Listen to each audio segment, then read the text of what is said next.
So before starting this review, I just want to say this before you guys continue watching. I have never seen this movie, and I accidentally at one point in a previous video, I don't remember the exact video, I said I've seen this movie. So the other day, the Howling movie was on, and this movie came out in 1980 or 81. I know this movie came out in 81. But The Howling was a movie that I was scared of as a kid, and I guess my brain and my just Jacobness got confusion of American Werewolf London and The Howling. So, when I saw that this movie was on the other day, I was like, oh, this, is this? And I looked and it was American Werewolf London, and I owned the movie. So I said, okay, I guess I'm gonna rewatch this movie, and then I sat down and watched it. I was like, I've never seen this movie. If I have, I had to be 7 or younger, but this is my very first time seeing this movie, as I'm gonna stand at the moment. So do not hate me for anything I'm about to say. An American Werewolf in London. Released in 1981, directed and written by the famous John Landis, the man who created Animal House, the famous Blues Brothers, and actually previously in my Spielberg series, I talked about his directing short in the movie, the Twilight Zone movie. So if you've seen that video, then you know my standings on John Landis as a person. I do not want that to affect anything about this movie. I will do my very best, and I will stand my ground by watching the movie that he directed and wrote. I am not putting any of my personal opinions of John Landis while reviewing this film. Our story is about 2 American college students who are backpacking through Britain and are suddenly attacked by a werewolf. The main character, David, survives with a couple cuts and a scratch from the werewolf, while his friend Jack was devoured by the werewolf. David is now living through trauma, seeing the horrible truth of the next full moon causing him to transform into a murderous beast.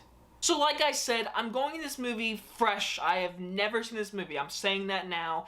And watching this movie tonight, a lot of things came up, because I think as a kid, I've walked in on this movie or something. There are images in this movie that just came to me that I just remember frantically. So again, I'm going at this as I've never seen American Werewolf in London. And let me go ahead and get the biggest positive out of this way.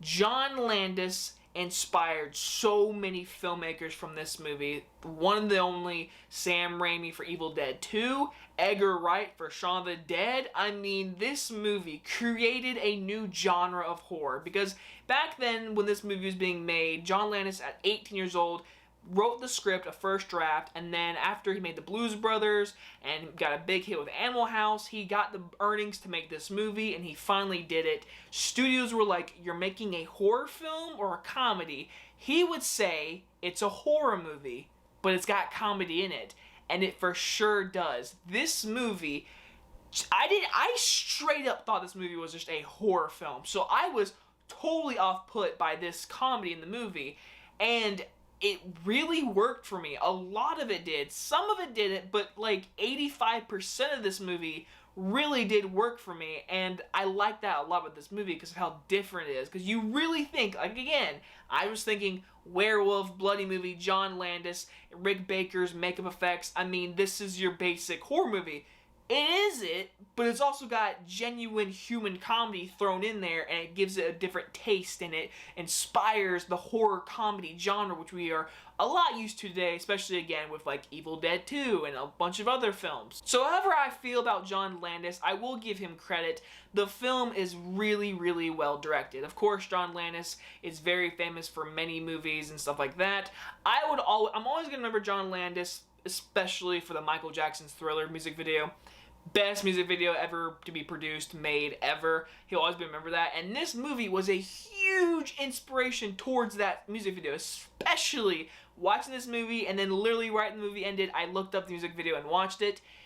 It is almost a copycat version with all the makeup effects. I mean, the entire team that made this movie made that music video. So John Landis, again, not talking about his personal stuff and what he did, but I will talk about that he did do a great job with this film. He balanced comedy, characters, trauma, horror, all in this movie very well at a really good pace. The movie moves. It's only like 97 minutes long.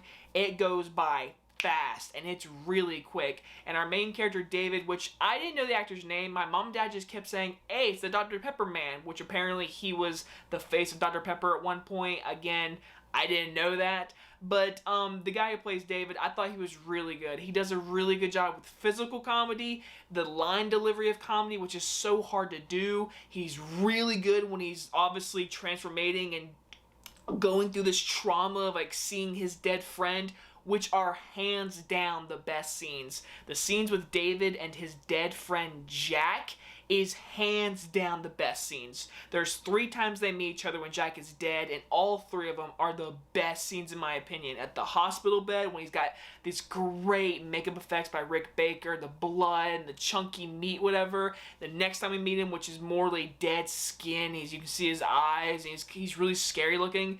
And the 3rd time, he is basically a skeleton with big eyes. He's like, oh, hey there. And he's like, you look awful. He's like, thanks. That's the kind of like comedy dialogue I personally love. The smart, witty, dark comedy. I love that stuff. It is so good. And that scene in the porno theater, I love that scene. When all the other dead victims are there and they're talking to him, he's like, howdy, hello. He's like, you should kill yourself. Hang yourself. He's like, no, don't hang yourself, because if you mess up, you might kill yourself.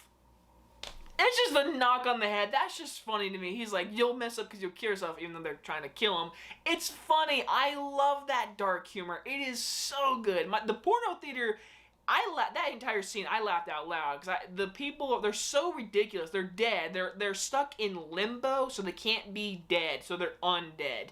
And they're talking to him like, you ended my life. You should put a bullet through your brain or in your mouth so you don't fuck it up. And it's just like, I love the comedy. The comedy flows really well in this movie.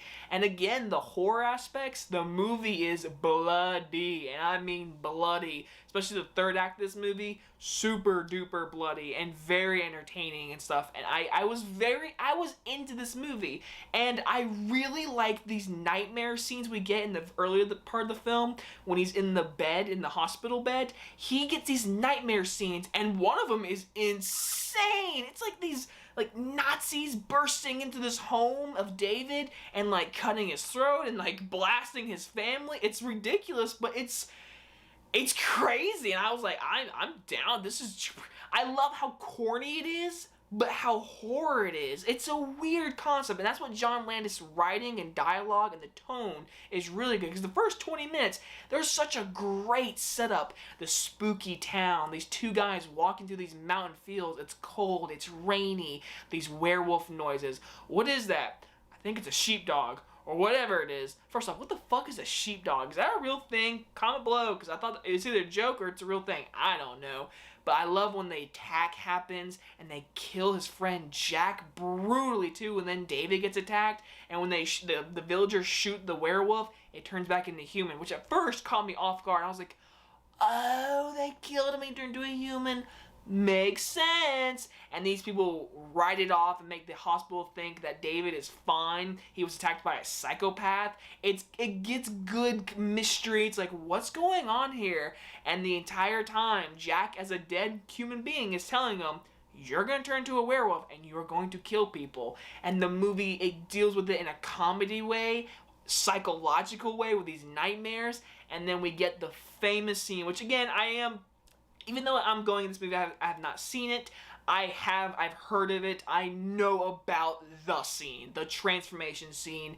It's still, and I will say it's the greatest transformation scene from human to werewolf ever put on screen, because of one man only, and that is Rick Baker, especially known for Rick Baker. His makeup effects in this movie are outstanding. He is really well known for Star Wars, of course. He was also, I think he did Men in Black. I know he did Gremlins.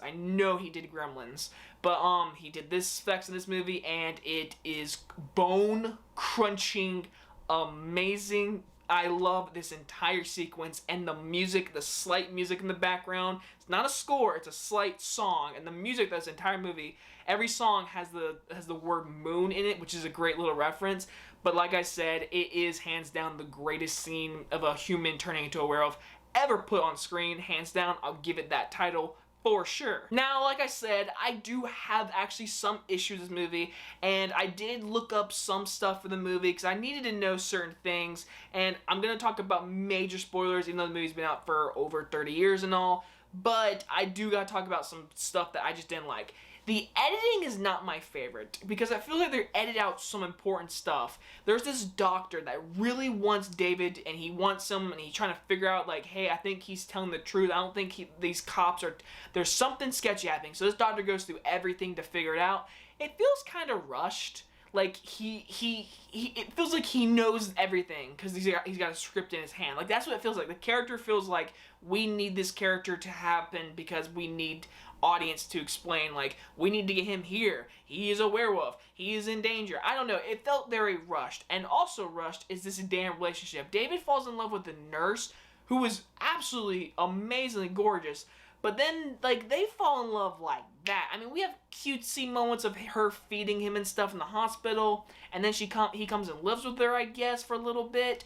And in the next, like, he gets there, and the next scene, we get, like, this 4-minute long sex scene of, like, shower sex and then bed sex. I'm like, and there's, like, this music playing. I'm like, what are we doing here? Also, when they get into porno theater, they show, like, a bunch of, like, the porno movie, which is kind of funny. But, like, I don't know, John, it felt very much like, did we need to see these boobies and sex stuff? Like, I don't know, that's just me and all. But, I mean, I'm a guy, so I'm like, cool. But, like, it's just, you know, like, I'm just sitting there, I'm like, alright, this is going a little bit too long.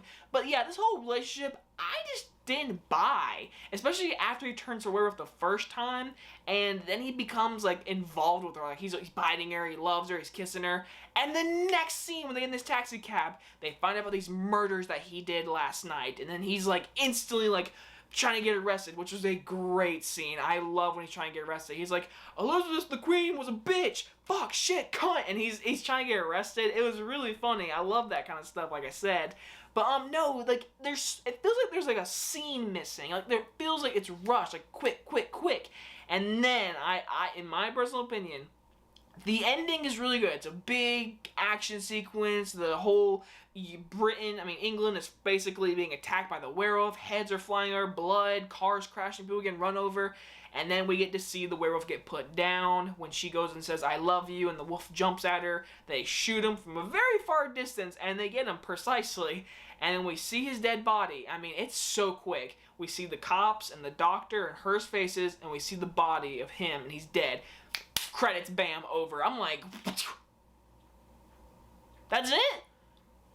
I mean, it makes kind of sense because what else is there to show? I get that, but like, damn, like, it just ended, like, boom, over. It was very sudden, I can't lie. Like, it feels like they were like, alright, we gotta edit, we gotta get this done, wrap it up, bam. Like, I don't know, I mean, I get it because there's nothing else to show, but like, they just end this shit quick, like, really quick. Overall, though, I was really entertained. John Landis had a really tight, funny horror script with great psychological thrill of the nightmares. I love the scenes with David and Jack. Also, I love, of course, the werewolf scenes. Again, Rick Baker's effects, the makeup, the robotic werewolf. It's truly, I would say, probably the best werewolf movie ever made, if not the best. Number 2, number 3, it's up there.